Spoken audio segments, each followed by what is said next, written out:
Why did the chicken cross the road? Because I kicked it across, of course. What is the difference between a frog and a toad? And could you really beat up a horse?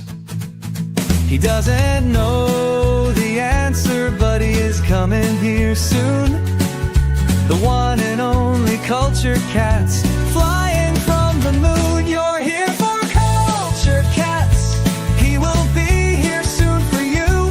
He is just in his neighbor's garden, taking a big poo.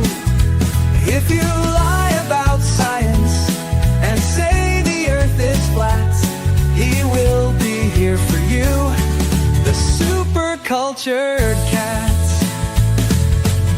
The flat earthers are stuck in the revolving door. They don't know how to tie their shoes or how to count to 4.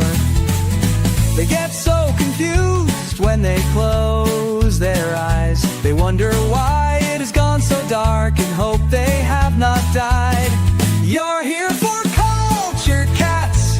He will be here soon for you. He is just in his neighbor's garden, taking a big poo. If you lie about science and say the earth is flat, he will be here for you, the super cultured cat. Just who the hell is Carl Carlton anyway?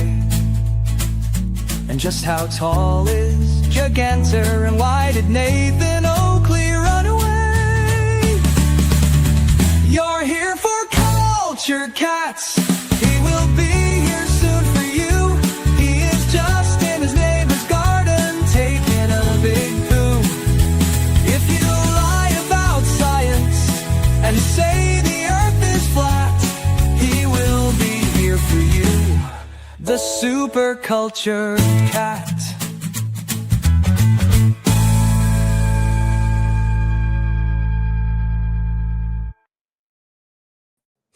The Globebusters are idiots. We'll get to that.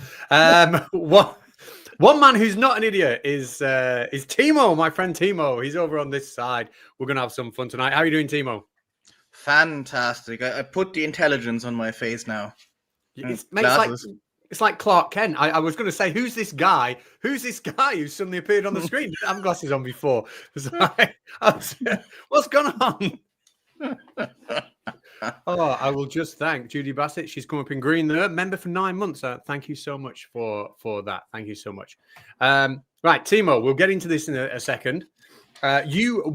Essentially, we're going to be laughing at the Globusters talking about earthquakes. And you do have a background in kind of rocks and minerals and stuff. I'll let you explain what you studied. And I have the equivalent of a master's degree in mineralogy, but I have not worked in the field in decades. So, my knowledge isn't up to date. On the other hand, so is theirs. Well, you might not have worked in the field in decades, but I would dare say that Kyle, who we're going to look at tonight, I'd be amazed if he even took more than 100 seconds to educate himself on what he was speaking on. I mean, him and I, we have certainly both worked in a field in the last 2 decades. in a grass field, in his instance.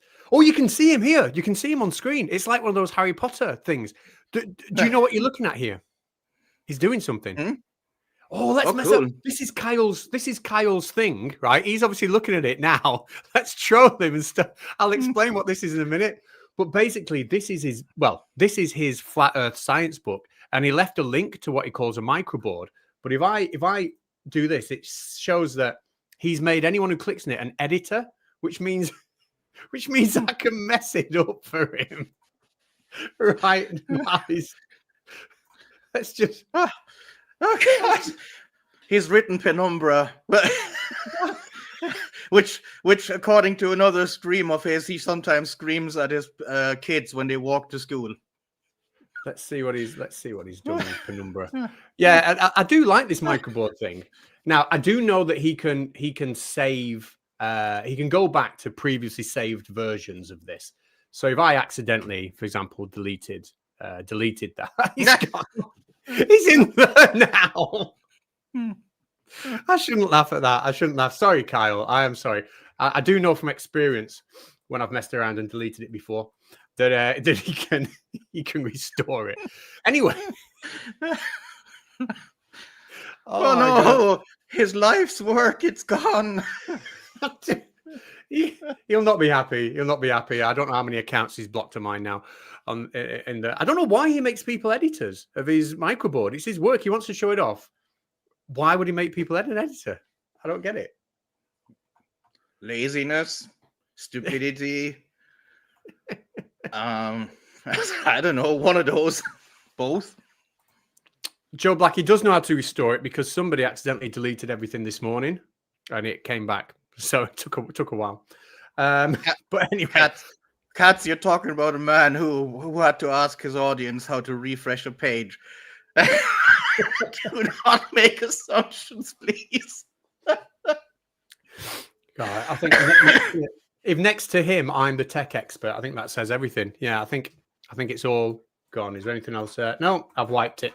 Anyway, the reason I was saying that is because in there, what Kyle does when he goes to his do his streams, right, is on Globusters, he'll just open up that, what do you call it, a microboard, and he'll be like, what we're going to talk about today, earthquakes. He'll go to the section on earthquakes, and it was full of stuff. And then he'll just read the textbook and get himself confused. That's literally what he does. So that's what we're going to laugh at tonight. It was hilarious. I'll just remove that. I'm not going to play this. I'll just pause that. Sorry, Tim. I do love the way when he says, we have the textbook. Because that's how I'm sure you remember it as well when you studied. You know, you had the textbook. You got that at the start of the semester. Somebody said, here's the textbook.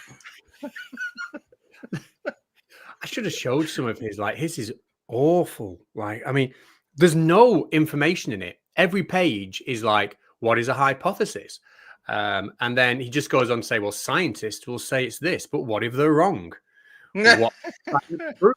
Nothing. Why do scientists say they prove things? There's no actual science in it. It doesn't explain anything. But what gets me is he did a video with his daughter where he was getting his daughter to read it, and like, I'm not going to ever make content on that, but I just found it a bit sad to watch, really. Yeah, it's in one of his other streams, the other chucklehead he's presenting there when they talk about seismographs. Yeah, he gets his daughter to read out a load of stuff in front of a camera. But you're like, man, like, no. Yeah. That's a 10-year-old or 12-year-old or whatever child. Don't make her do that. It does frustrate me, and that is like, I know it's easy to laugh at flat earthers, which is why we do it. But no, you what? I'm just looking at Kyle's face on this thing now. He looks really pissed off, like he knows we've just been faffing about with his microboard. He's like, I'm not you, cat. But no, it is easy to laugh, but there is like a reality that it does affect people in, the kids and the family at home and stuff like that. And it's frustrating to think what he might be telling his kids and what they're going into school and telling other kids and stuff, isn't it? Yeah. But it is what it is. Okay, lots of people in the chat. I'll not say hello to everyone. It will turn into a roll call. Timo, basically, we're going to play his video. You just shout stop whenever you want to say something. I'll stop it whenever I want to say something, and we'll go to about 10 o'clock, and we'll just have a laugh at how stupid he is. How does that sound? If you see my head vanish, it's just because I've fallen off the chair laughing. It is terrible. And if anyone in the chat could just comment on the volume of the video compared to us speaking. If it's a bit too loud, I can turn it down and stuff. But yeah, this is Kyle Adams and the Globusters. You'll see the intro. Let's just play the intro just to show how confident they are. And then we'll get into the presentation. As many can attest, when you join the Globusters community, you are given a new set of eyes. Now, we've studied Earth science before, But now that we've been given a new set of eyes, it is time to go back and tell you what we see. This Someone just said volume's a little bit loud. I've just knocked it down a little bit. Let me know if that's better. is modern Earth science destroyed.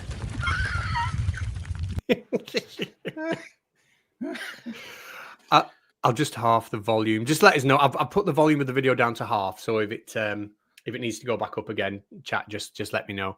I love the confidence of that. First of all, Timo, I don't know what you think.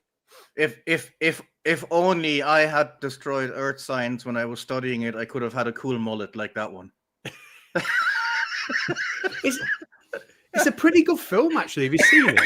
Yeah, it is good. It is good. I quite like it. Like is it John Carpenter or is it what was the other guy? I can't remember, but we're talking about the one where they wear glasses and see sort of aliens or whatever behind the facade. Yeah. Can't remember who did that. I remember it though. I remember being really confused when I watched it because I watched it on a black and white TV and there were scenes in it in black and white, which I think for supposed to be quite artistic, and it was just all the same for me. But, it was John Carpenter. Okay, so we'll get into the presentation.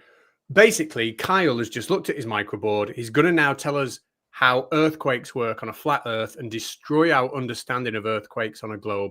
And he's just going to completely fuck it up. I mean, there's no other word for it. I'll press play, Timo. Just give us a shout when you want me to pause it.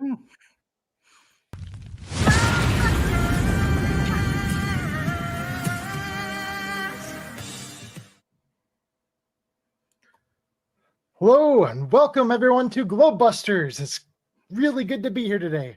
You look so happy, doesn't he? Liz over there in the chat. Hello, Iron Maiden. And let's see, I've got Cammy right here with us.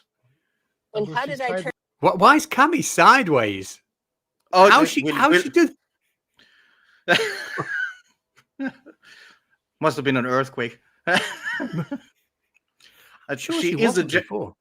No, she wasn't, but she is a gemologist. Surely she'll resolve this on the quick there. Let's find out. Turn sideways. I was not sideways. I was not sideways just a minute ago. That is Great crazy. start. That is crazy. We'll do it backward. Somehow she went sideways. Okay. It's all right, people. I'm here. You got the backside of it now. I could like whip it around, but then I wouldn't get to see what was going on. And that would be no fun at all. Welcome, everybody. Thank you, Standard Gert. Please cover Carl as much as humanly possible. He is definitely going to get a lot more coverage. Thank you. He is a fantastic lol cow, is what he is. The confidence that comes with it. It's good to have you here. Yeah, we've also got Zach in the chat. He's there with us in the chat. So just one, just Zach, nobody else. Hold on 1 second. 1 second. Apparently. Oh dear. Kieran's on her way apparently, and we're just kind of hoping she'll show up really soon. Okay, I've just knocked the volume back up again. A couple of people have said it's gone low. It's not quite at full volume, but if it needs to go up a bit louder, I can turn it up a little bit louder. But today we're going to be talking about earthquakes. There's a lot of really funny stuff concerning earthquakes that earthquakes, hilarious. Sell out to us and expect us to believe everything they say just because this expert says it. Your textbook says it, therefore it must be true. Is he just, your textbook says it must? Is he denying that earthquakes are real? Like, oh, your textbook says earthquakes must happen. No, he's just gonna tell us that everything we know about them is wrong. There will be dessert, and there will be dessert involved. Fair warning. Now, you've seen more of this than I have, because I made a video on this, and I literally, it was that cringy, I had to stop, because I was dying inside. It was that cringy. That's where we're going. Okay, I'm going to just fast forward to 3 minutes, because that's where he starts. Yeah, go. So, you are going to miss out on the fact that they're going to ask the chat to help them fix the tech problem they have by refreshing the page, which they can't figure out because Cammy is on an iPad which has no F5 key, and hence she can't refresh the page.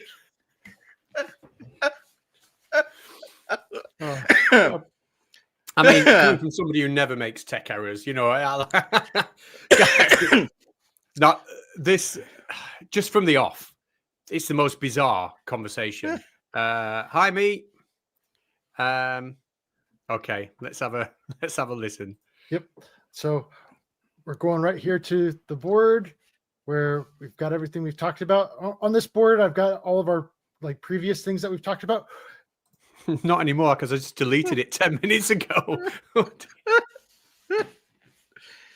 talked, it's been a little while, but some of this is a little bit of a recap on something we talked about a long time ago in the series on earthquakes. But the fun thing about today is what we didn't do in the past with this series was having the college textbooks with us. And now we are able to read the college textbooks and the high school textbook side by side. And it's not just one book. We've got a whole bunch of different books to read from. And I like the bigger perspective on things.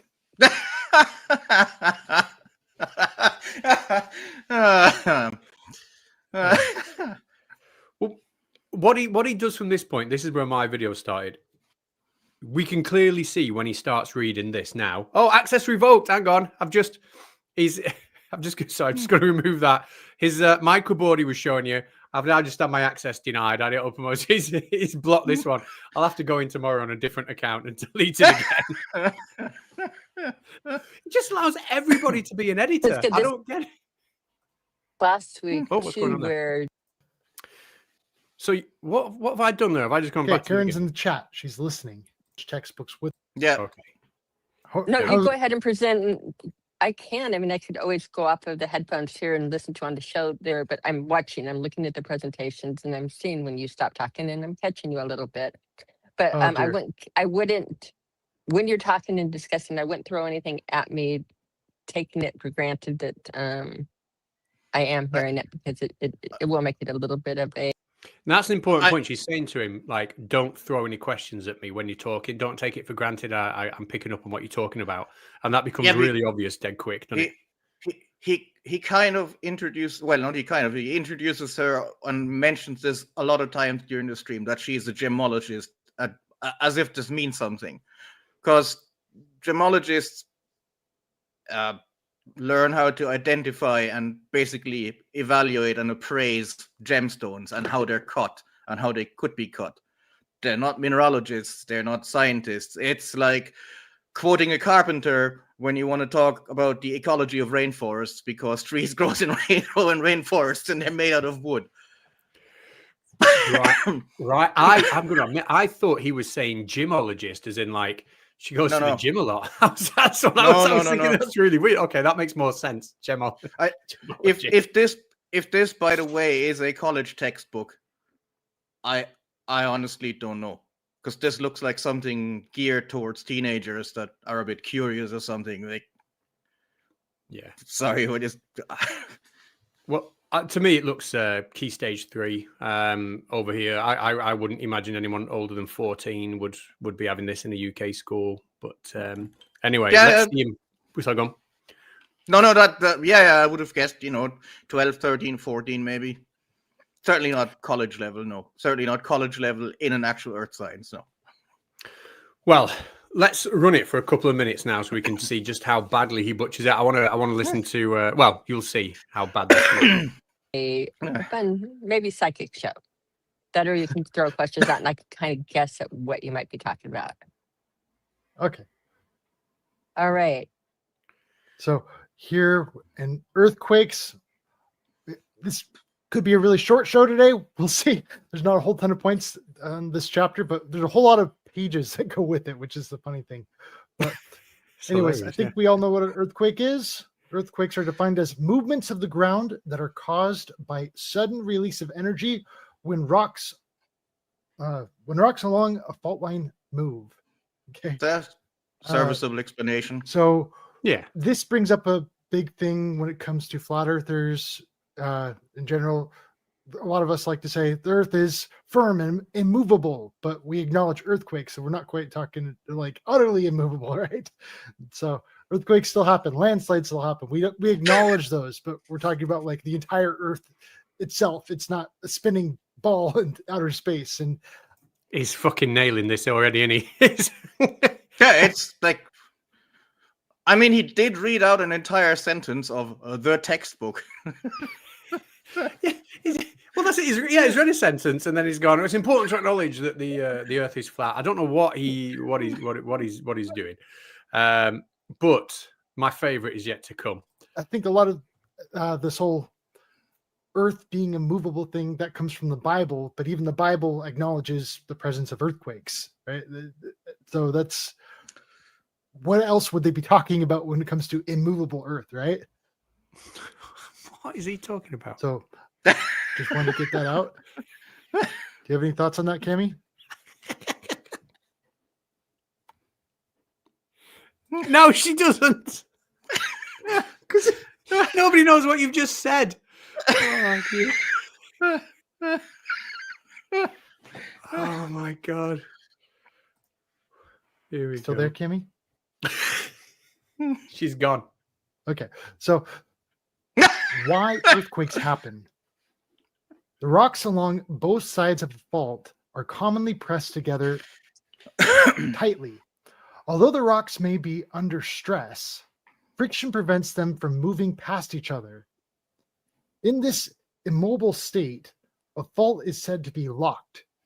Parts of a fault remain locked until the stress becomes so great that the rocks suddenly slip past each other. This slipping causes the trembling and vibrations of an earthquake. Now, this part gets really interesting. Okay, I think this is talking about aftershocks, where they have the initial earth. I don't know why he thinks this refers to aftershocks. He's just going to read how an earthquake is called. I don't know why he thinks elastic rebound is because he doesn't know the difference between elasticity and plastic deformation. Ah. He hears elasticity and he thinks twanging rubber band or something because he's 8 years old, basically. Oh, we just need to give this man a huge shout out. I don't know if anybody's seen MC Toon's channel where Professor Phil Bell debated Dick Wayne. I've been listening to it in bits over the past 48 hours or whatever since it happened.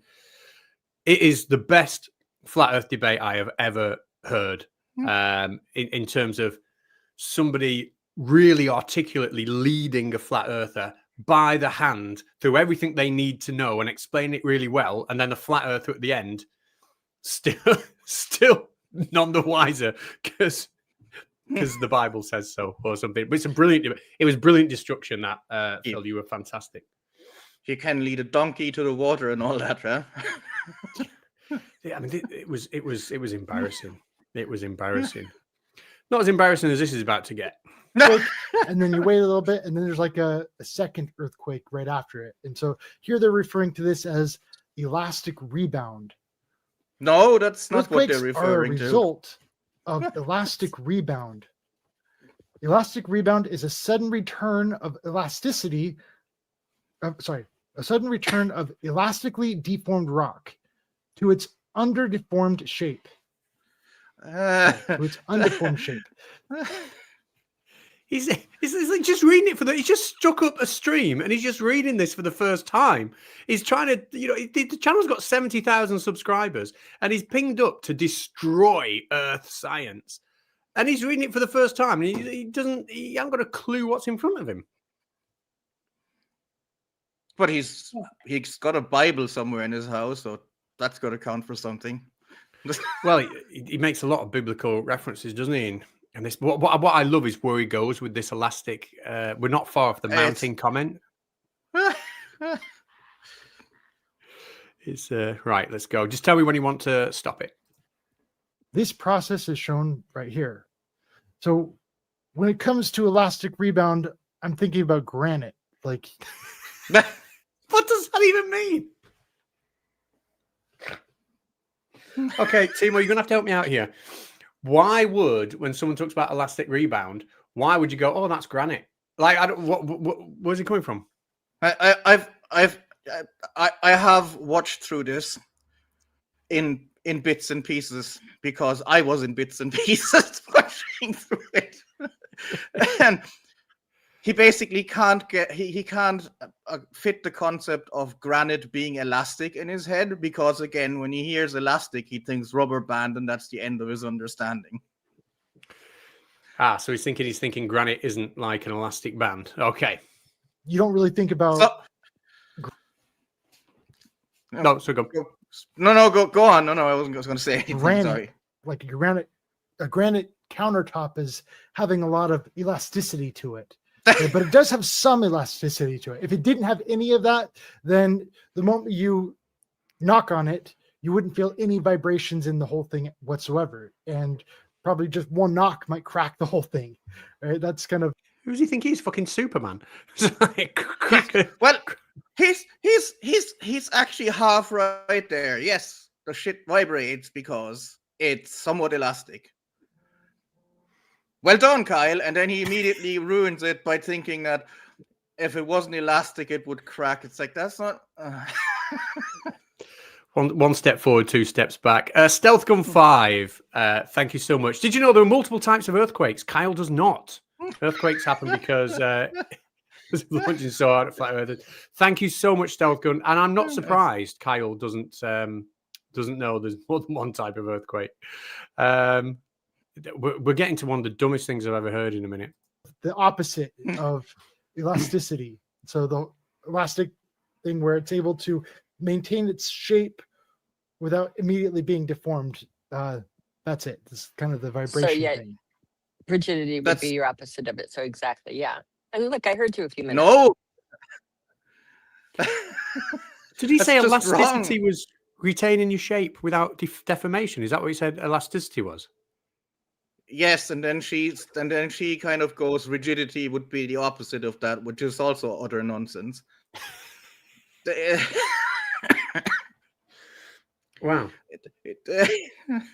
He's just described elasticity as plastic behavior, isn't he? Surely, if I've heard him right.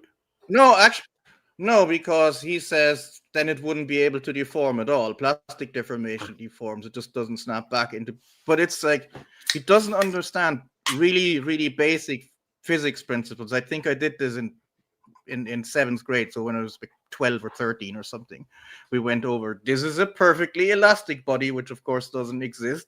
This is a perfectly inelastic, and so on. It just I'm stunned. You know, the lack of preparation is done, and I just love it when he asks Cammy this in a minute. Okay.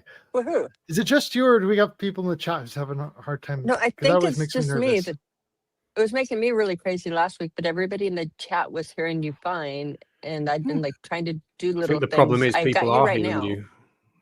And when I lose you, I've been like, again, trying different things with the settings. They wouldn't be confused if you couldn't hear you, Carl. Okay. So when it comes to this elastic rebound, what are your thoughts on that when it comes to talking about like on the scale of giant earthquakes?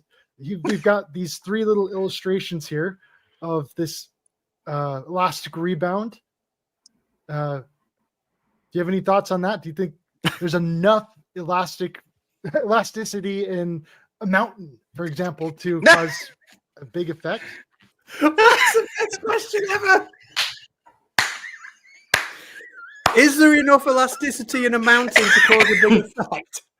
How is he just read what he's read? And then elastic volcanoes causing earthquakes. Timo, I can't even comment on that. I don't know what you want to say. I can't comment on that. That's so stupid.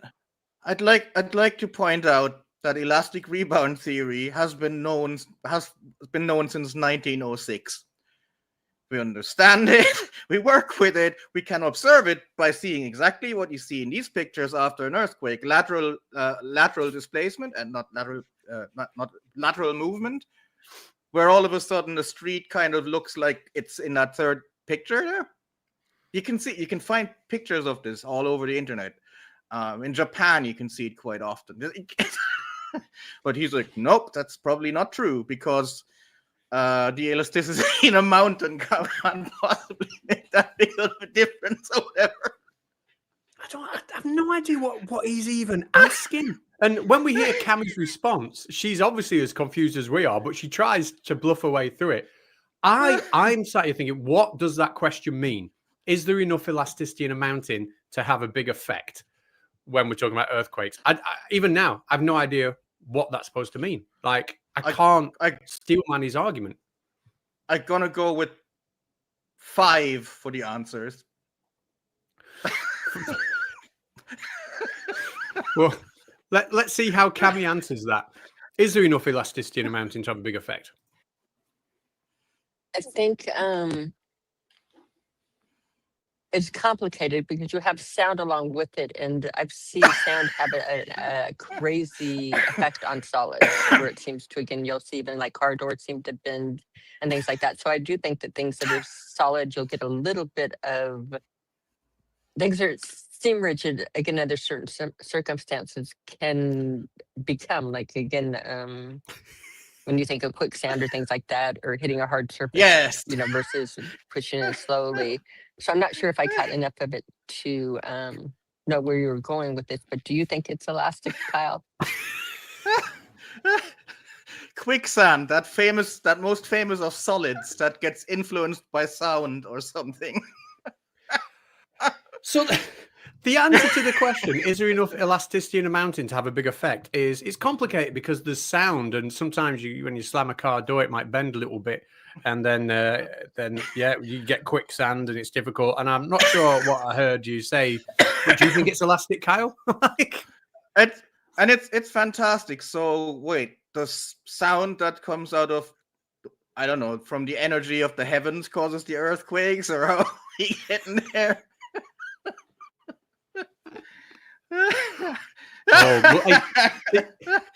Timo, we've had this.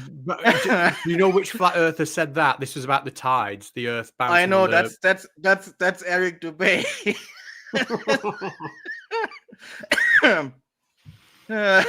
You've got to love these guys. That mighty deep.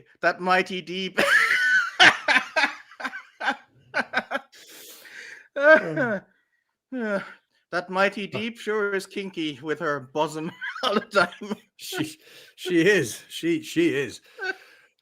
Now, if it's not obvious to everyone by now, Kyle has no idea what he's talking about, and yet he's got another 2 pages of this textbook to read through before he finally debunks the earthquake with a Swiss roll. Although he calls it a jelly roll. I don't. In the US they call it a jelly roll. Really? Is that because I thought jelly was jam in America? Yeah, they usually have jam in those, although the one he shows is clearly a Swiss roll because there's no jam visible. Or maybe it's invisible jam. Hidden by refraction. It's well, let's see him go on and struggle to the next stupid bit. Not at this scale. Like, I can feel like some slight vibrations in the countertop, but if that countertop, like, you bend it, it's gonna snap. And so it will, yes. We're talking about like I don't know. I've experienced an earthquake out in California, and it felt like a giant worm crawled under the house, and I can't quite figure out exactly how all of that took place in my mind, because I'm thinking about the elasticity of the foundation of the house I was in at the time, right? And how did that whole thing not break? And it's wild. I also can't quite understand how that goes on in your head, Kyle. Train of thought is just it's just all over the place, isn't it? I'm just going to remind everybody that this guy fired up a stream to a channel that has 70,000 subscribers, called it Modern Earth Science Destroyed, subtitle Earthquakes, so he could destroy the scientific explanation of an earthquake. And this is what he's saying. He's got I mean, it's like me. I may as well fire up a stream now saying, tearing apart Japanese poetry, and then looking at a page of Japanese poetry and realizing I can't speak Japanese. I'm trying to bluff my way through the stream. I love the way how he goes. It feels like a giant worm crawling around under the house. I'm like, you live in Utah. Is that happening there a lot? Is there a lot of giant worms, or is that a specific problem to you? Or I think he fell asleep watching Tremors. I think that's what happened.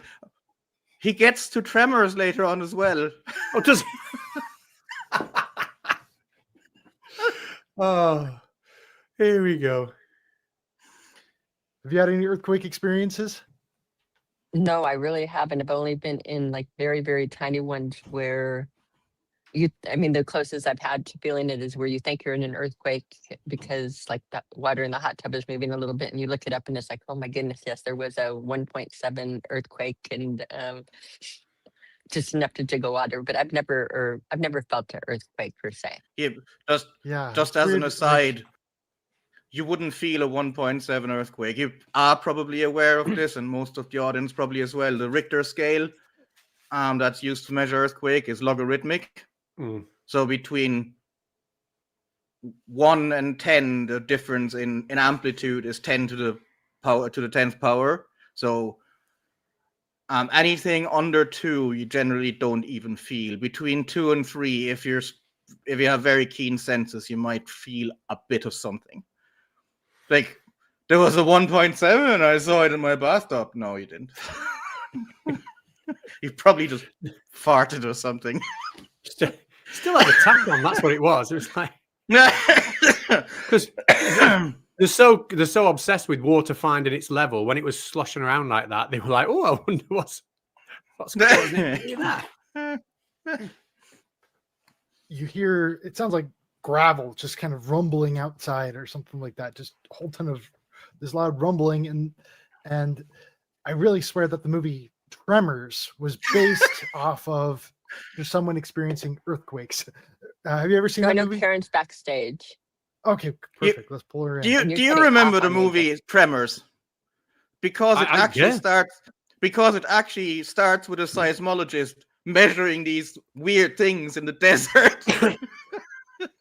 Yeah, I know. But yeah, that's probably where the movie got you. Really, Kyle? He definitely fell asleep watching Tremors. That's what happened. I do like Tremors. I do like it. How many films were there in the end? Wasn't there even like a series at one point? I'm aware that I think they made 4 of the movies, but I think all but the first one went straight to video or something. Yeah, there was no Kevin Bacon in the follow-up, I don't think. I don't think so. I vaguely remember watching another one of those when I was quite young. But I love the way he says, "Oh, it feels like a giant worm in the ground," and then 20 seconds later he goes like, "Oh yeah, that must be where Tremors got its idea from." Cause effect. I love where his mind's going. Okay. And I don't know why. It's the craziest thing. Oh, I like this. He tries to catch Karen up, and Karen's got no fucking idea what he's about to say. Karen, there you are. Hey, howdy. Hey, that was not met with the same enthusiasm, was it? Hey, how you doing? Right. I'm sat with this weirdo again.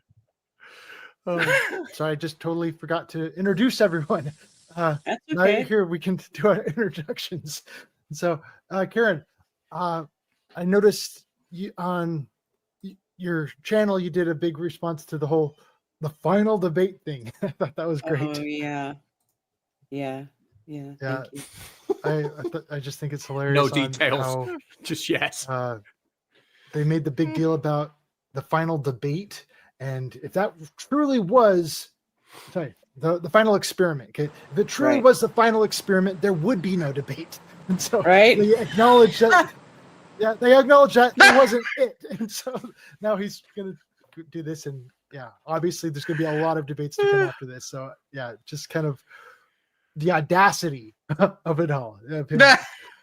He's like a real life David Brent. He really is like a real life David Brent. If David Brent was an online lecturer. Oh dear. The audacity of them giving it a catchy name. How dare they? This is the final one, but it's not going to be. Yeah. Well, actually, my suspicion, and I don't know this, but my suspicion is he wants to do that on his channel so that he can make it part of his documentary. Nothing wrong with that. I'm just going to fast forward this bit because he just talked for a couple of minutes about the final experiment, which is fine. Yes, and which also is a conspiracy. It's just about making a documentary and yada yada bollocks. I mean, it's crazy. Imagine the guy who paid to take people down to Antarctica and whose idea it was, the guy who invested all the time and money in it. Imagine him wanting to do the final debate that he's running, called the final debate. Imagine him wanting to do it on his own channel. Like the cheek of no, I am no fan of Will Duffy, but yeah, sure, he spent a lot of his own money, and yeah, he might want to make something out of that.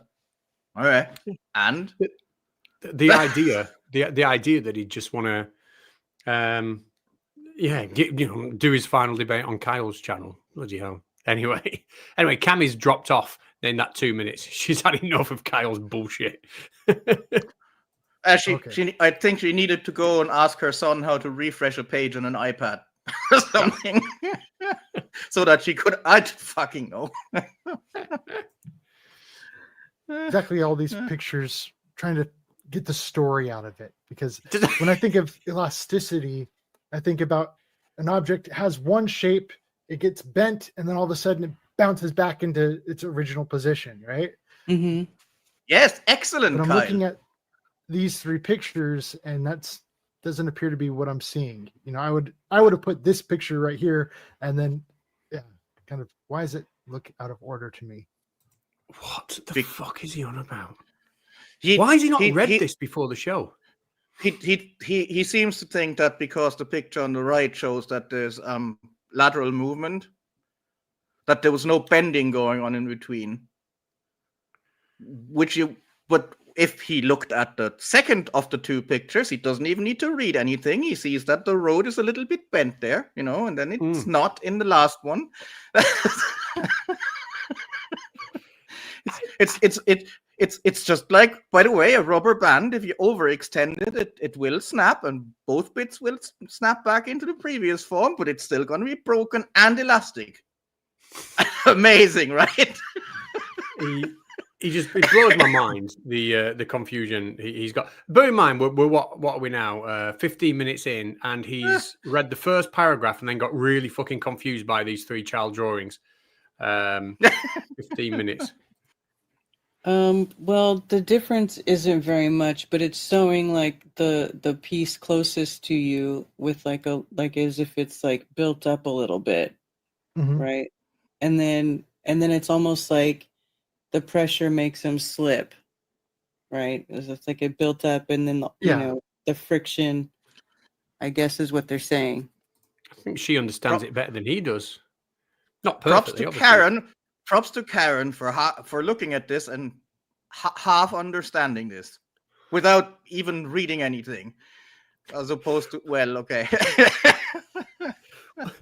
That's it. She's come on to be a guest on his presentation, and it's taken her 10 seconds to tell him what she's looking at, and it's taken him 15 minutes to sit there and go, I don't know what I'm looking at. And it's his presentation.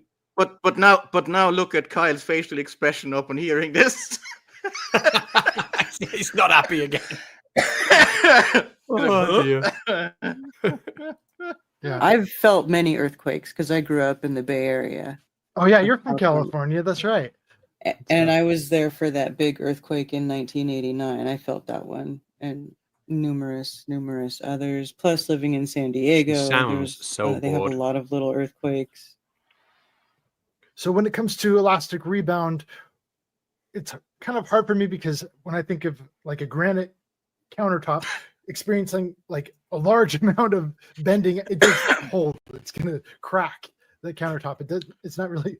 I'll just point out to me, I'm not far off 50. Not far off 50. The numbers go up, and the hair goes further back. off. You're further off than me. Shut up, young man.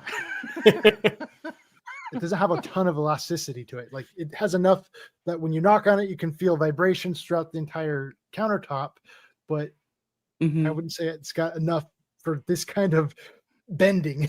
You're not going to bend it down to like a 90-degree angle and expect it to come back into position.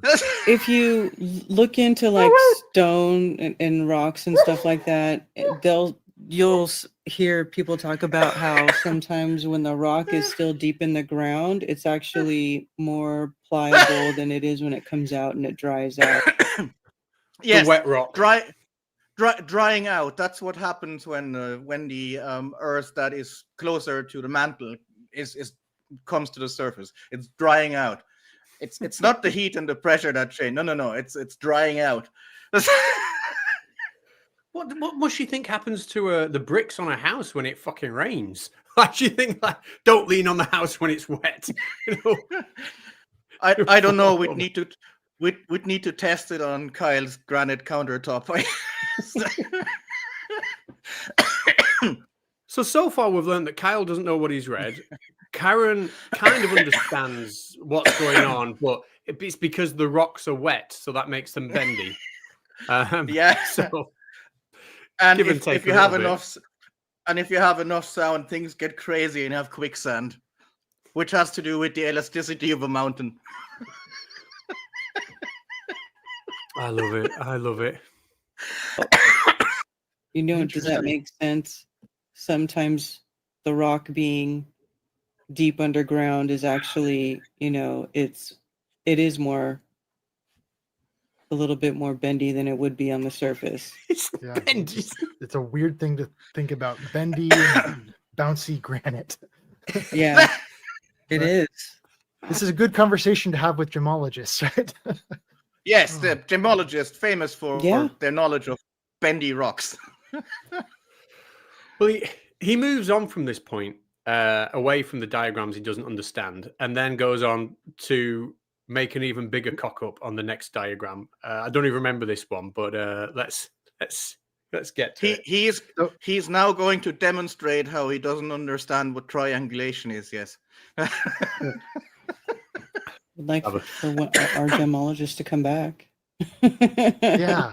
Oh, we need you. We need you, Cammy. Wish there's more I could do for her on my end. So this part gets really interesting to me. This is talking about the anatomy of an earthquake, the location within Earth. Right, just look at the diagram. Right, it says here, focus clearly, right, where the earthquake is beginning, and the epicenter on the surface directly above. Now, epicenter has the word center in it. So he completely goes on to confuse what that means. Oh, I just want to say, thank you, Jonathan. Super sticker. I don't actually know what super stickers are, but it's a bouncy chicken. It's a purr, bouncy. You know what? That deserves one of these. I'm going to call it super chat, but here we go. It's a super chat. Actually, the others deserve that too, but I forgot I had. So sorry. But thank you, Jonathan. How do I put off? Okay, so epicenter above the focus, part of the surface of the Earth that's above the focus. Simple. I just like to point out. Do you see the little waves that radiate out from the focus?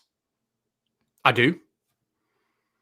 Oh, okay, because Kyle apparently doesn't.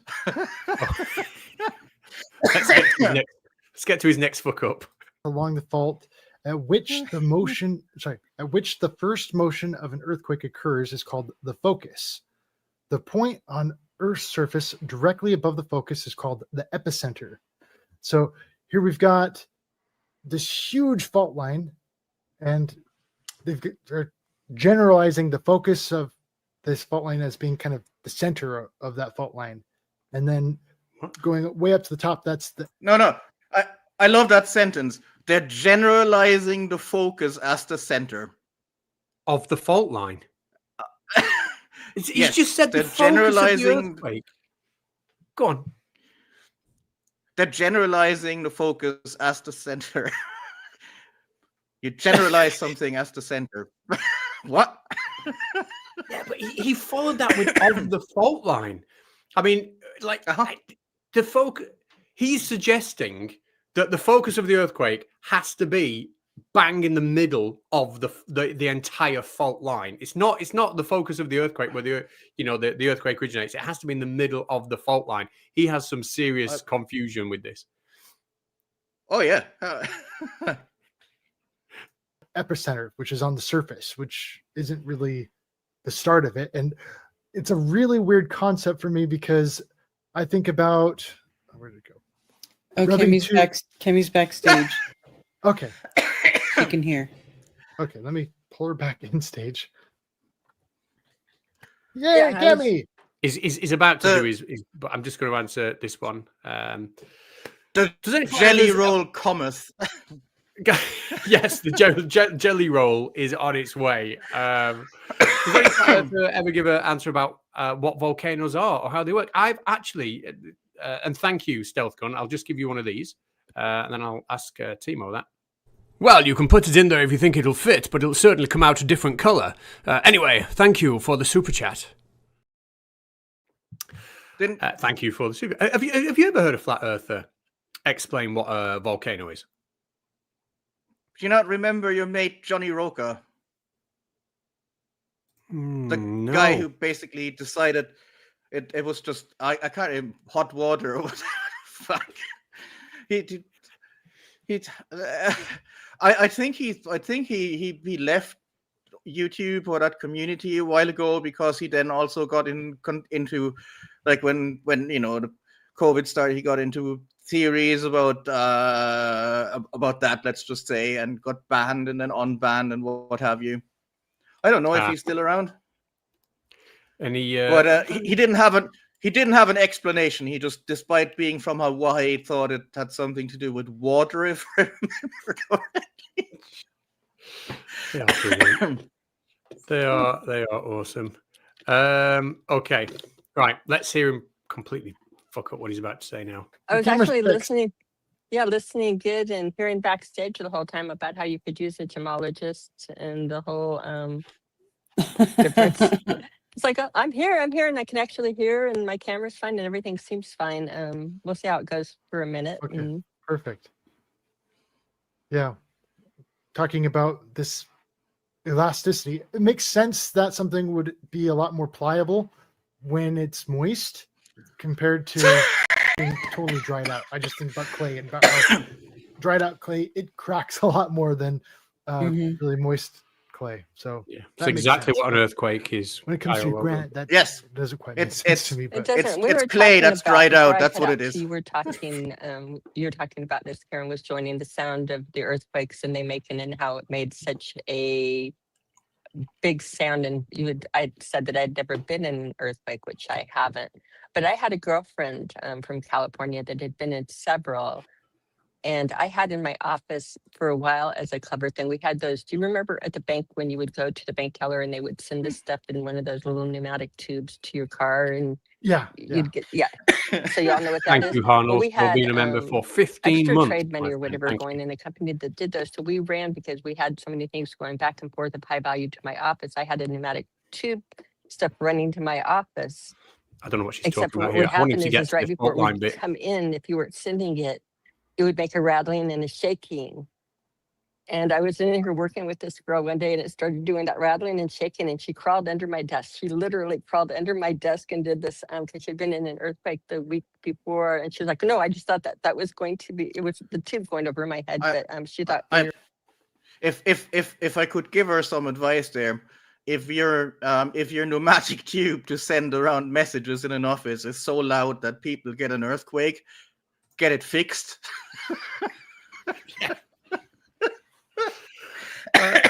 Dr. Nimrod, again, member of 7 months. Thank you so much for your support, mate. Thank you. And yeah, I don't know what she's on about. Now, I don't dislike Cami. I don't dislike any of them. But I don't feel bad about highlighting just how ridiculous what they do is. I don't feel bad about that at all. She does like to talk about sound and vibration because she seems to have certain opinions about what crystals can do. So she apparently needed to, as the gemologist on the panel, she needed to do to talk about the anecdote where somebody working in her office got scared of the pneumatic tube and crawled under her desk.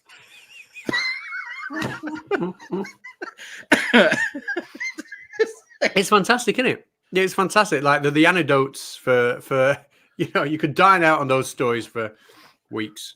I tell you what, I will pass on. I'll clip this and pass it on to the lads in University College Cork, and they'll close down the geology department like that. All right, let's see Kyle completely annihilate what an epicenter is. In an earthquake with that vibration and that depth. And there was, I don't know, we joked about it. We did the camera scenes of her unladylike jumping under the desk and that, but it was pretty funny. I do think some of. All right, I'm gonna have to fast forward a little bit. The fine details of that, like how did they figure this? Okay, all right. I fast forwarded too much now. And with sound, I think only 10 seconds. Take on properties that are not normally of their. Again, I would call sound a coefficient that it's going to change some of the properties of it. What's she I'm thinking a lot about the crystals that we talked about a while ago that were used in radios, and we got into that, and that was just really fascinating to me. Just all of the fine details of that, like how. This is true. The turtle moves. Peter and Pete can at least articulate what they're trying to say. I just my brain wants to leak out my ears. I have no idea what they're saying here. And also. Super chat. Yes, thank you for that. Okay. I think we're about 5 seconds away from Kyle's shitty explanation. We figure this stuff out to cut the crystal in just this tiny little sliver, and then it's going to vibrate in a way that's going to resonate with another crystal really far away. How would you ever guess to even think that? What's he talking about? It is. It's brilliant. It's absolutely brilliant. And the more you look into it, the more brilliance you see in it. And then you sit there and look at the reverse side I'm about lost, Timo. What are we watching of here rocks now? being all woo-woo and mystical. And again, how they try to say, don't look here. Don't look at the... Don't look here at all. It's all... they're talking about silly. a previous stream. It's crazy, but that's where we... Yeah. Where they talk about crystals that resonate magically, and who the fuck knows? Oh, they did do a stream on crystals. Thinking about how just a large van or truck can go rumbling on by and you can feel it in the ground. Like, yes, you can, and a seismometer vibrations that go through it anytime. If you've ridden a horse, I don't know, you've heard of the whole hold your ear to the ground kind of a thing. That kind of we think of that too. What is he talking about? How sound travels through the ground. Kind of ripples end up going really vast distances sometimes. Yeah, because sound travels better. Yeah. Sound travels better through denser mediums. Yeah. That one is a really. That's nearly correct. It travels better in solids. It has nothing to do with density. But yes, yeah, this is definitely better. I mean, I'm glad that she's picked up on that. Kyle, on the other hand, I think it blows his mind. I don't think anyone's ever explained particle model to him, even at the lowest level. It blows his mind that sound should travel better in solids. Wild one for me to wrap my mind around. Heard about with train tracks and about how the vibrations can travel. I think it was faster through solid metal than they can through air. And yeah, I'm like, what? I just can't seem to like the whales in the ocean, like the whales doing songs in the ocean, hearing them for so far away. You know, that's why too. Yes. Why would he be confused about that? Why would he think they should travel faster through air? But no, through metal. I don't know why. Because he says he can't wrap his mind around it. But you see, if you only have a very little bit to wrap, then wrapping that little bit around.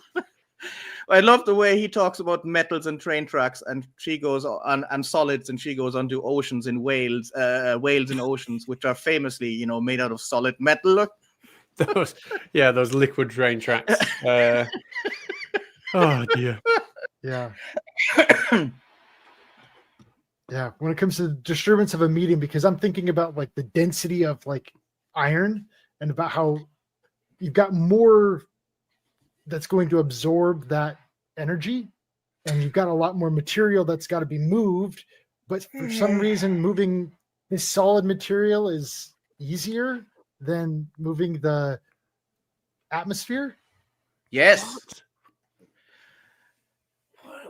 He seems to think that if a material vibrates, it should be vibrating less and less and carry less far because it's solid, because it absorbs the energy, which of course is the exact opposite of what a vibration does.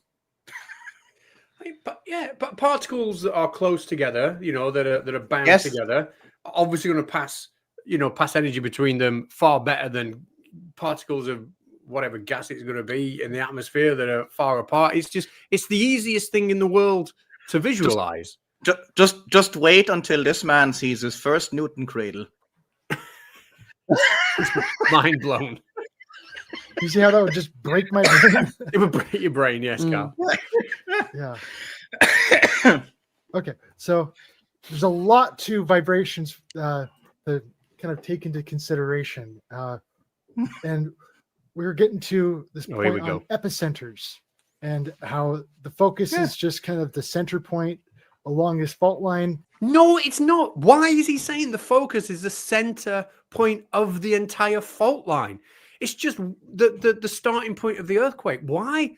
He's just literally read it as well. He's just read what the focus is. Why is he saying it's the middle point of the fault line? It's also not a particularly hard graphic to understand. No, it's just labeled, right? Bloody.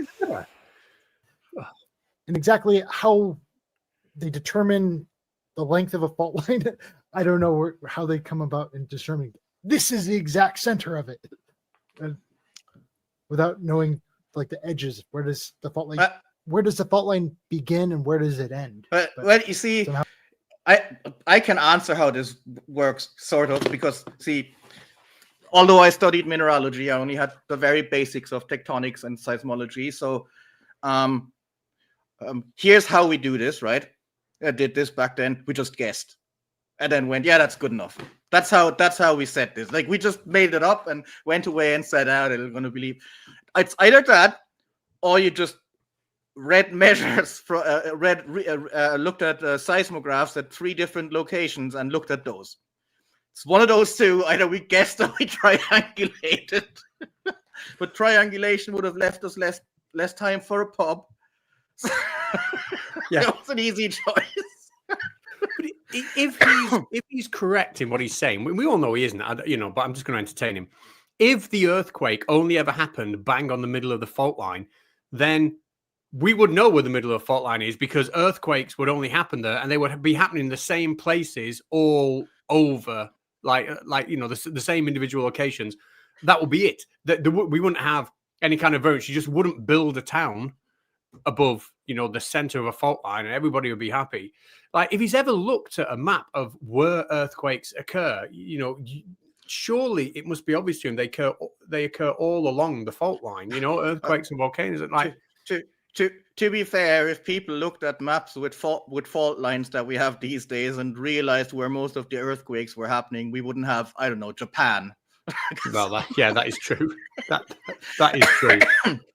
But for somebody that's done a stream where he's going to destroy the mainstream explanation for what earthquakes are, for him to think that a focus or an epicenter is halfway along a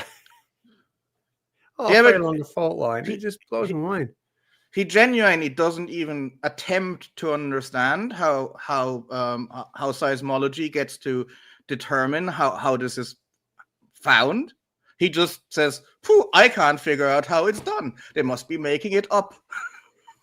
That's it. That's what the Globusters do. And, they'll read something and go, yeah, I can't imagine that being true. That is literally what he's doing here. Like what he did with the elastic rebound. He looked at those diagrams and went, yeah, I'm not really sure what I'm looking at there. Seems a bit odd. Next time I do big shopping in Tesco, I'll try that. I'll try that as well. I go in and I go, €300. That can't possibly be true. Yeah, take 20p. How they can determine the center of it. That's kind of, I think, holding up a string. I can't really point to the center of a string unless I've got a beginning and an end. You know what I'm saying? Mm-hmm.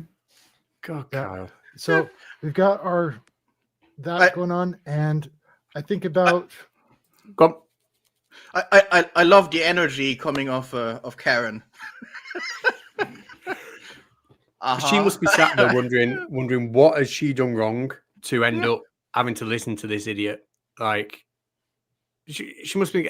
Has he not put any effort in whatsoever to learn anything he's talking about tonight? He's obviously doing it all off the cuff, isn't he? He's obviously doing it all off the cuff. I suppose like we are, but we've seen it. But we're not trying to teach people anything. Oh, dear me. Right, let's see. See where he's going now. Grinding 2 different cinder blocks together. Okay. If you grind 2 different cinder blocks together, you're going to have the center of that be your focus, and then the top of that be your epicenter. And this ends up being something that we hear all the time. This earthquake took place at this place, and that's about where the focus was. And exactly why they're saying that, I don't fully understand that. But... Yeah, he had 2 ways to go about this. He could have looked up how it's determined, or he could just go, I don't understand it, so it's probably all made up. Exactly. Hello, the very last user. But that's it. He doesn't know. He's not put any effort into this whatsoever. He's just pulled up these pictures he's got on his microboard, the ones I just deleted at the beginning of this stream for anyone who missed that. He's just pulled them up, and then he's looking at them going, what's this I'm looking at? Like, it's crazy. It is absolutely crazy. He does have one thing in common with pretty much every single flat earther you've ever looked at. He just does not understand scale, because he keeps yapping on about his granite kitchen countertop, and now he's arrived at 2 cinder blocks where it's like, he's heard the word elastic, and he's trying to, what he wants in his mind is a piece of granite that you can ping back and go, poof, like a rubber flipper or something. That's what he wants to see, and because he doesn't see that, but he also really struggles with the idea of elasticity as opposed to plastic deformation. Yes, because he talks about clay. It's like, what clay have you ever seen snap back into its original shape? Because pottery glasses would be a bit of a bitch.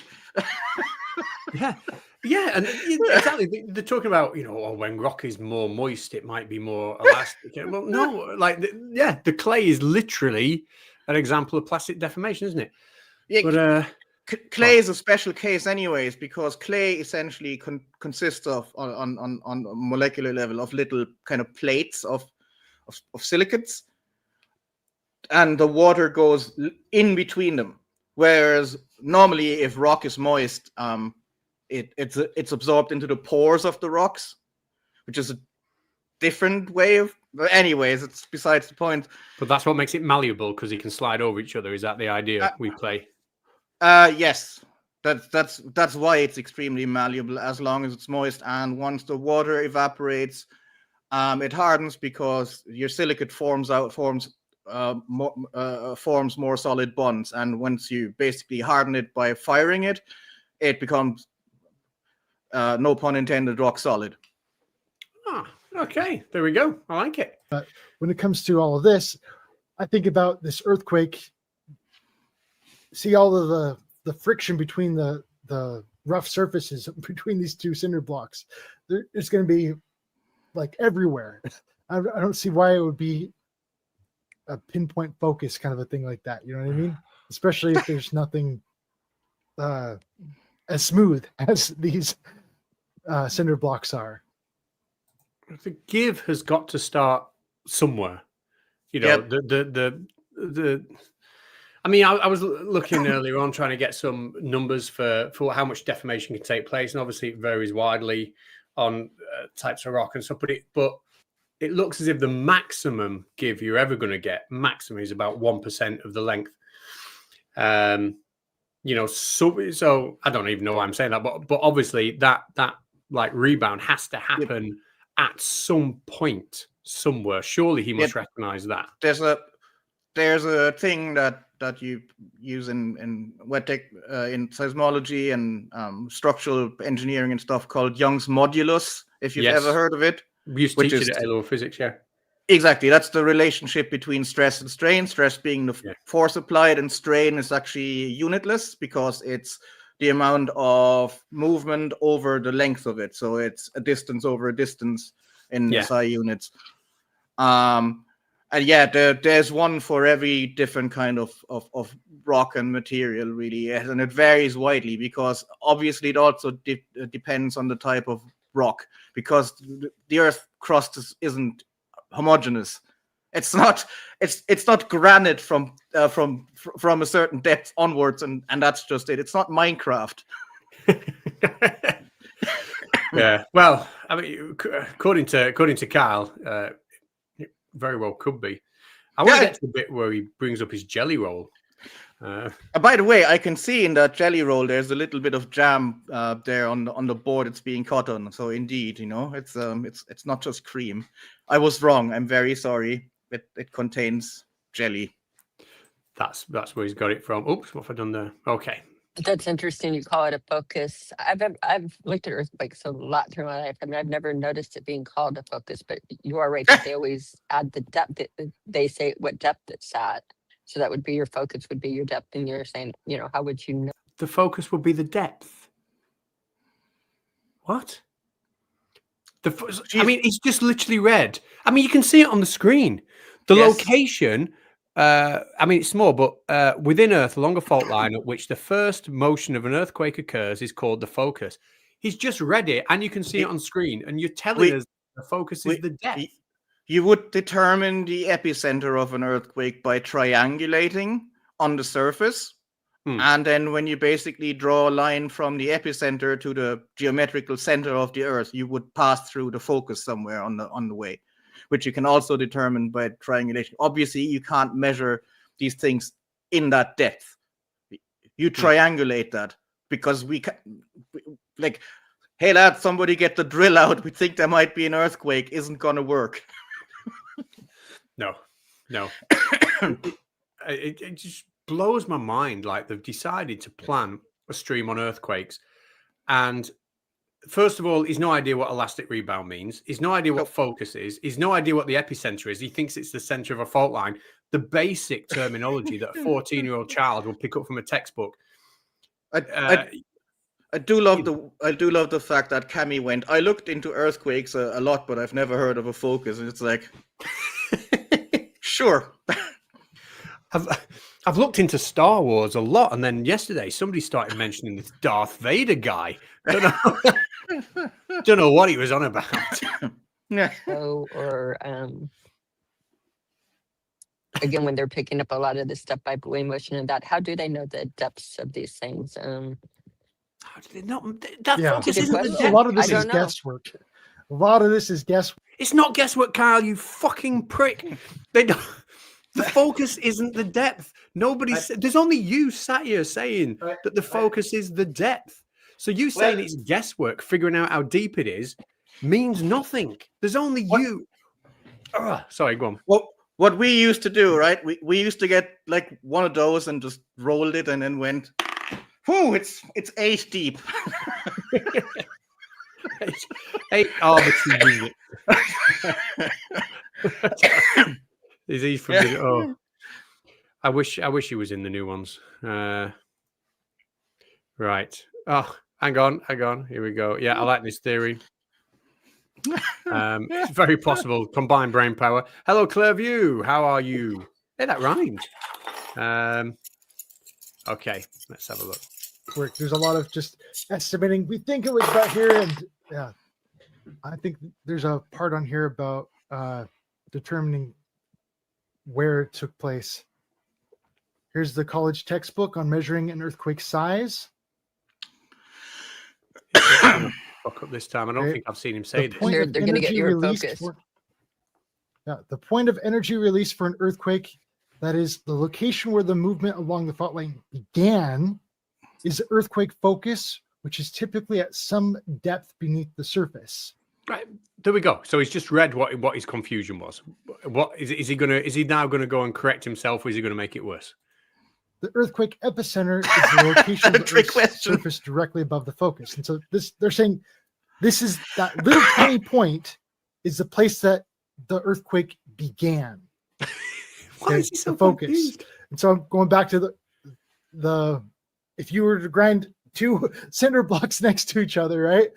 And are you going to say that when these started sliding against each other, is that where it began? Does he not understand that this is a model? This is, when you get those two things. I mean, we do that in school. I mean, we usually plonk one on top of the other, or even one on sandpaper, and we have like an elastic band, and we can roll the wheel, and you know the kind of model I'm talking about, and eventually it will go. It's a model. We're not suggesting that these breeze blocks are undergoing some kind of elastic deformation here, or like, does he not understand that this is it's an analogy that can be useful, but it's not what an earthquake is. Also, when you rub two cinder blocks together, what you typically don't get is huge amounts of pressure, tiny movement, and a sudden release of energy. Yeah, exactly. Exactly. This is an example of maybe how you can of overcoming static friction, maybe, between the two, but it's not. It's not the deformation is read about. But anyway, why am I surprised he's confused? I don't know. Did you see this? Kind of like, I think that's like wild and stupid. I'm sure you did. I'm sure the first time you looked at a revolving door, you thought that was wild and stupid, and then 4 years later, when you found your way out of it, you then just thought it was some kind of nightmare. I don't think anything's causing that to happen unless they're actually like setting off a bomb or something like that, and then that bomb triggers an outward ripple that's going to vibrate through the earth. Well, I could say that would be a pinpoint focus. What is he on about? Well, I guess it would have to have some sort of starting point, because it would have to have a weak point. If there's pressure building up, then the weakest point would probably give. At least she's trying. She's trying to be not as stupid as Kyle. Props to her for coming into this probably equally completely unprepared, looking at this and kind of sort of understanding in her, I have to be on this stupid stream. Okay, I'll half-arse it kind of way. Well, she's come across. I mean, Karen B, I find it very difficult to say she's got common sense, but actually, when you watch her, like, sandwiched between these other two, you come out of this thinking she's the clever one. Like, she's the one with the common sense. So maybe that's why she's done it. Try and raise a street cred by being compared to these two. What, like, I have cool tattoos, and compared to those two idiots, I look smart? That's a good strategy. I can understand textbooks meant for 12-year-old children. I'm still sure she can, but... Okay, so... Because it's not like, see, those two things are like already cut in half. Yeah. And you're just grinding them together. But the model, you're grinding. But this isn't really like that. It's like as if they're attached, and then they crack and they shift. Okay, so if I were to grind these two together, I'm going to be seeing energy all along this entire fault line. It's not going to be just in one location, but every little. Nobody's saying that you only feel it at the epicenter. Nobody's like, is this what you were saying before when you said he didn't notice the waves kind of rippling out? He's completely obsessed with the fact that he thinks it can't be possible that we measure it in a way that says, okay, this is where the focus is, this is where the energy was released. He just is unable to comprehend that that's how you measure it. It doesn't mean that there is one tiny pinpoint where all of the energy was stored. Yeah, he's fantastic. Bump that rubs against the other little bump on the other side, that's going to be a trigger point, right? That's going to be releasing energy. But here it's saying that the the place that this whole thing starts is right here at the focus. And so I think what you're talking about when it comes to what started it, maybe like a internal cave collapse, or a cave collapses, and that would be a pinpoint location, right? What is he banging on about? But to me, it would make sense, like a lot of different ways. If you had a volcano that causes an earthquake, that would be a certain amount underground that you could measure. A lot of the times you do have the ridges and the pieces that are moving against us, and you do have, again, they're not perfectly smooth little rocks doing sand. You have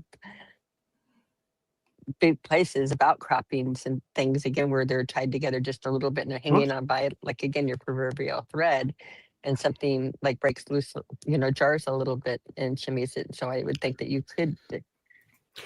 In fairness, both of those ladies have a better understanding than Kyle, the host of this thing, because they kind of understand that there is a weak point and that's where it gives and that's what's measured. While Kyle is hung up on this, we're rubbing things together and there can't possibly be a center of it. Yeah, I think they have definitely grasped it more than the person who is delivering the presentation, and he's supposed to be he's delivering it with his own materials as well. You mean the textbook? West Side Girl says, sent this to a friend who's a professor of psychology. Won't see him, he's gouged his eyes out. Oh dear. Karen looks about ready to do that as well. Look there, she's starting. Like on where the energy is going, pinpoints like somewhat of a depth on it. Are you saying you don't think it makes sense to get to a depth of it, or that because they're like drawing it as a complete absolute planes? I say that the entire earthquake, the entire shift between all of that is happening in one spot when there's energy being released all over the place. That I think just seems ludicrous. He does think that the movement of rock is just at one infinitely small point, doesn't he?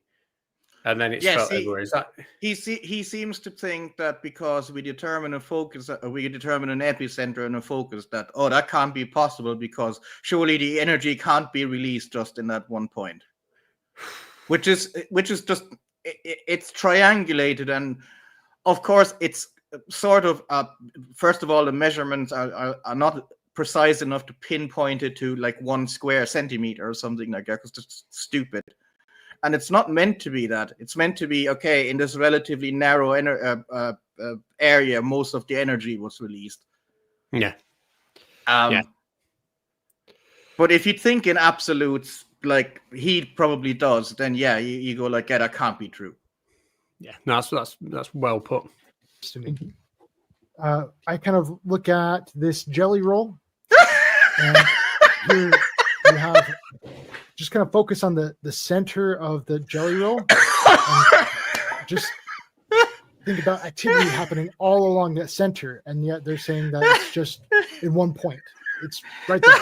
When essentially they're saying there's only cream at one point in the jelly roll, and you can clearly see that there's cream like all the way through it. What the hell? Look at Karen's face after he said that. I'm going to play it.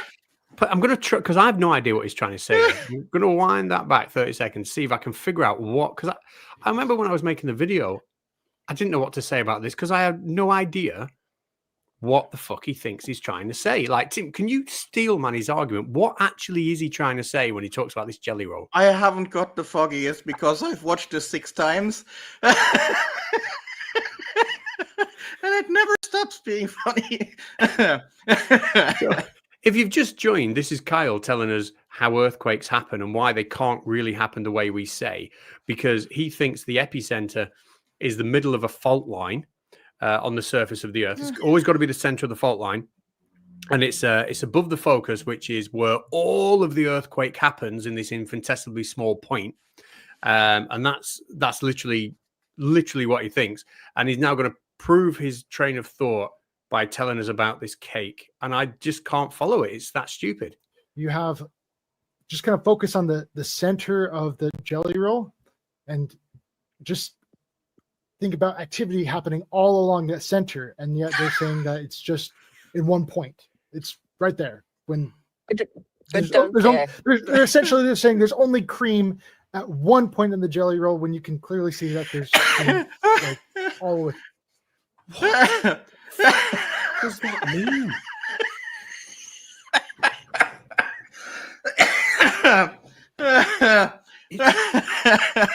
It is so stupid that I cannot debunk or explain that away, because it is so stupid, making me feel stupid because I can't understand any of it.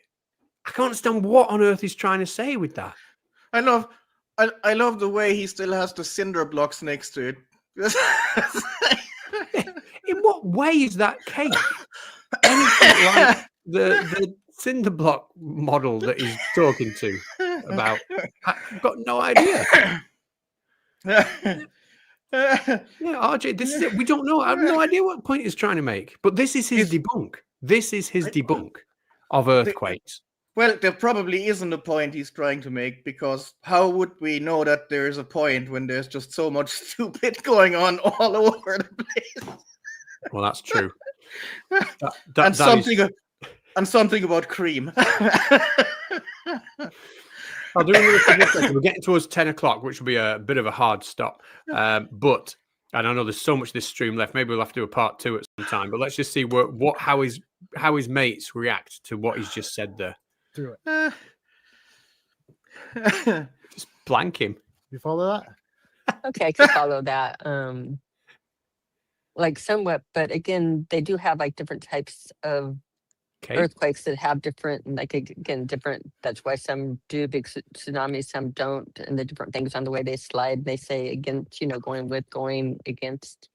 Okay, don't pretend for a second that she knows what he was talking about. Right, I've got some I want to talk about that's going on the other channel in a second.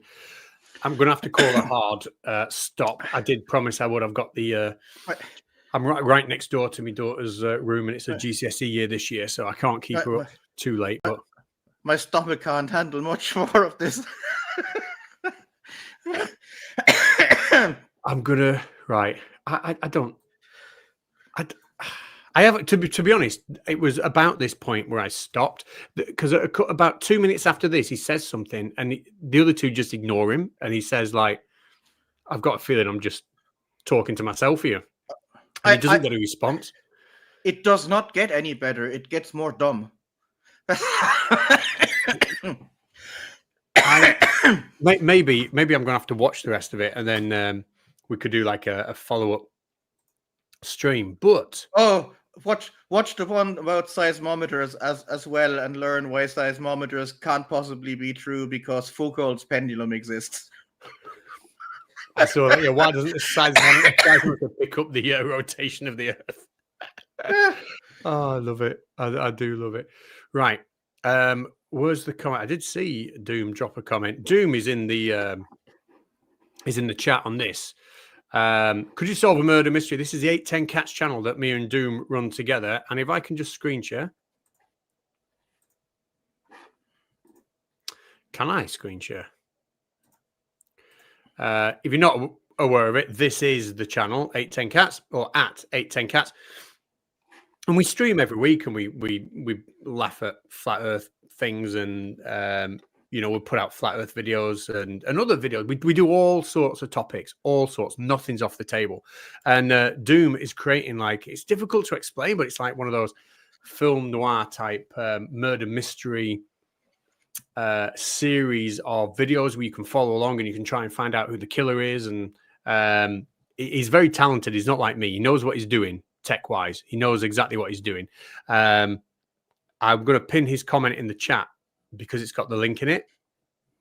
I can't pin it from there. Let me see. I can't pin it. Bollocks. Oh, no, I can. But it is, there's a lot of work that he's putting into that. It's going to be well worth checking out if you're into that kind of thing. And if not, just check the channel out anyway. I'll just show you some of the videos. So let's go to some of the popular ones. So like I said, we cover everything. We did the Carl Jobs, Billy Mitchell thing. We had some success with that. You know, we do some like flat earther videos, debates. We do all kinds of stuff on there. All kinds of stuff. Nothing is off the table. So if you didn't know that existed, go check that out. You did pin it, by the way. Or somebody Pinhead. did, anyways. Yeah. No, you did pin the comment on the chat. Oh, I thought you said Pinhead.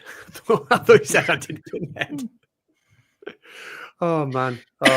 Listen, Tim, I would love to go and just sink a few beers and watch the end of that with you. But like I said, I've got to respect my daughter's up for school tomorrow. And what you should be doing, right, is you should go on the Kyle Adams show there and call it the Flat Earth Tech Summit, and it's Kyle, you, and Cammy. Compared to those, you'll be like God.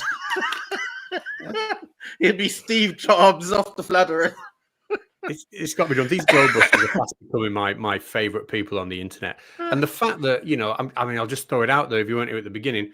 Kyle's microboard, where he has all these textbook things, he regularly puts links under his videos for people to go and look at them. And the link is set so you can be an editor and just change it or delete it or do whatever you want. He spent a lot of time today restoring previous versions of his work. So, Timo, mate, I really appreciate you coming on. Honestly, it's been an absolute barrel of laughs. It's been great. We've got to do more of these. I don't stream on here enough, so I'm going to try and do one at least every other week, I think, from now on. This was some concentrated stupid. It was. It was so stupid. I can't even explain what the hell he's trying to say. I have no idea. But anyway, thank you, mate. I appreciate that. I'll talk to you later, man. Yes, you too, mate. I'm going to hit end stream in a minute. Thank you, everybody, for coming. I really, really appreciate it. I'll hit end stream now. And until next time, bye-bye. Bye-bye.